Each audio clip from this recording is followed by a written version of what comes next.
नमस्कार. द्वारकाज किचनमध्ये आपलं स्वागत आहे.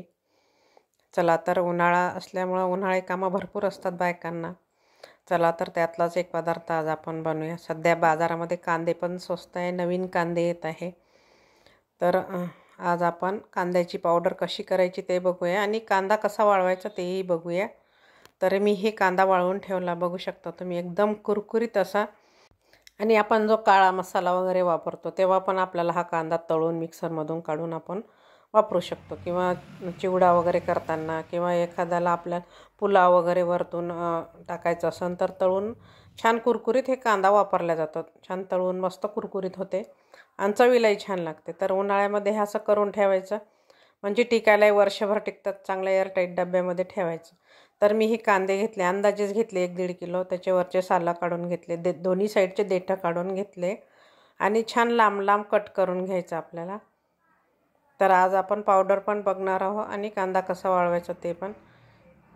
शक्यतो होता होईन तेवढं पातळ कट करून घ्यायचे आणि अशा हाताने वेगळ्या वेगळ्या पाकळ्या करून घ्यायच्या त्याच्या.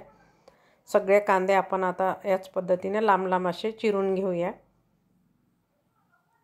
तर हे सगळे कांदे आपण चिरून घेतले आणि एक कॉटनच्या कपड्यावर वाळू घालायचे आणि पूर्ण हाताने असं चुरून घ्यायचं, म्हणजे पूर्ण पाकळ्या निघायला पाहिजे, म्हणजे लवकर वाळते. आणि कॉटनच्या कपड्यावर टाकल्यावर त्याचं पाणी पण कॉटनचा कपडा असं ओढून घेते, म्हणजे लवकर सुकते. दुसऱ्या दिवशी मी हे असं रुंद एका ताट आणि टोपल्यामध्ये ठेवला हा कांदा, आणि तिसऱ्या दिवशी एकाच टोपल्यामध्ये ठेवला. 4 दिवस मी हे उन्हात वाळून घेतला छान कांदा. एकदम मस्त कांदा कुरकुरीत झाला, बघू शकता. तुम्हाला दाखवते, मी हाताने सुद्धा चुरून दाखवते. तर हे अशी आधी तयारी करून ठेवली म्हणजे वेळेवर आपली घाई गडबड होत नाही. आपल्याला भाजी करायची असेल तेव्हा पटकन, किंवा पावसाळ्यामध्ये कांदे थोडेसे महाग होतात तेव्हासुद्धा हे उपयोगी पडतात. तर तुमच्या आवडीनुसार तुम्हाला 2, 3, 4 किलोचं करून ठेवला तरीसुद्धा चालते. शक्यतो पॅक बरणीतच ठेवायचं, एअरटाईट बरणी, किंवा त्या लॉकच्या पिशव्या मिळतात आजकाल बॅग, त्याच्यामध्ये सुद्धा भरून ठेवलं तरीसुद्धा चालते. तर मी हे एक छान एअरटाईट डब्यामध्ये भरून ठेवणार आहे,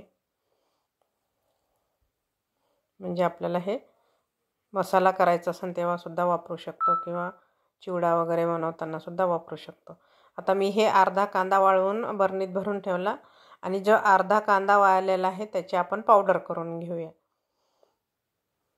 आता हे कांदा मी एका प्लेटमध्ये काढून घेतला. तर आपण पावडर तयार करून घेऊ. जेव्हा तुम्ही कांदा वाळवता तर आपल्या शेवटच्या दिवशी छान कुरकुरीत कांदा झाला की खाली आणायचा, थोडासा थंड होऊ द्यायचा उन्हामधून आणल्यानंतर. त्यानंतर लगेच पावडर करून घ्यायची, म्हणजे छान पावडर तयार होते कांद्याची. आपल्याला चाळायची सुद्धा गरज पडत नाही, बघू शकता तुम्ही. एकदम बारीक अशी आपली कांद्याची पावडर तयार झाली.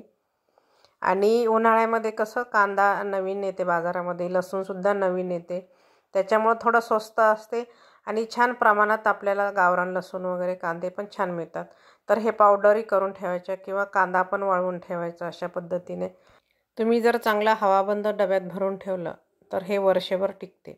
वाळलेला कांदाही आणि हे कांदा पावडर किंवा लसूण पावडरसुद्धा. तर याप्रमाणे मी हे कांदा लसूण पावडर पण बनवलेली आहे आणि कांदा पण वाळवून ठेवलेला आहे.